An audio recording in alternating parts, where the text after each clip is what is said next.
Today we will study about nutrition in plants. Okay, chapter first in class 7th. Nutrition in plants means पौधों में पोषण. Okay सबसे पहले ये question आता है कि व्हाट इज़ न्यूट्रिशन, कि पोषण होता क्या है. So let's start this topic. Certain components in our food help the body grow, work, remain healthy and repair worn out parts. Certain components in our food मतलब कि हमारे खाने के अंदर कुछ तत्व ऐसे होते हैं जो हमारी बॉडी को ग्रो करने में, कार्य करने की क्षमता देते हैं, रिमेन हेल्दी स्वस्थ बनाए रखते हैं, and repair worn out parts, और कुछ पार्ट्स कभी कभी वर्क करना कुछ कम कर देते तो उनको रिपेयरिंग करते हैं. तो ये जितने भी कंपोनेंट्स होते हैं ये इनके थ्रू हमारी बॉडी ग्रोथ करती है. ओके जैसे हमारे हम जानते हैं कि एवरी लिविंग बींग्स है, जितने भी जीवित प्राणी हैं, प्लांट्स, एनिमल्स, ह्यूमन बींग्स, इन सबको जीवित रहने के लिए खाने की आवश्यकता होती है जिससे उनको एनर्जी मिल सके, उनकी बॉडी ग्रोथ कर सके और बॉडी फंक्शंस जो है वो नियमित रूप से कार्य कर सके. सो नेक्स्ट पॉइंट है carbohydrates, proteins, fat, vitamins and minerals are such components of food. These components are called nutrients. तो जो खाना हम खाते हैं उसके अंदर जो कंपोनेंट्स होते हैं जैसे कि carbohydrate, proteins, fats, vitamins, minerals, ये सब कंपोनेंट्स फूड के अंदर प्रेजेंट होते हैं और उनको क्या बोलते हैं, न्यूट्रिएंट्स. ओके पोषक तत्व.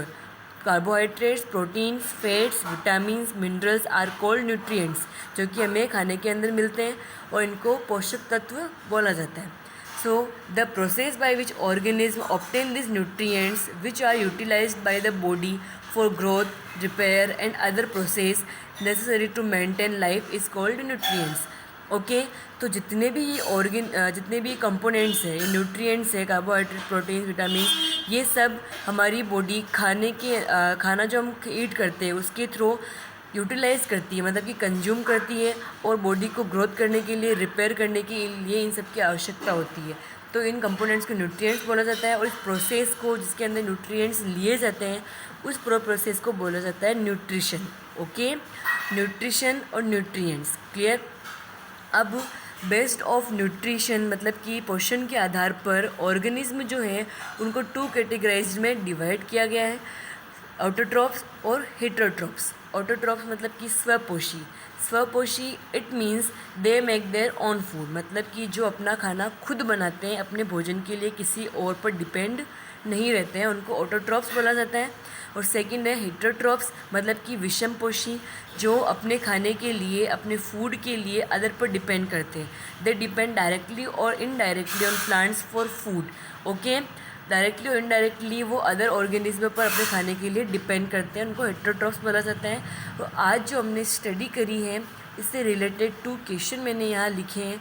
इन क्वेश्चन के आपको आंसर इस पैराग्राफ को पढ़कर रीड करके इन क्वेश्चन के आपको आंसर देने हैं.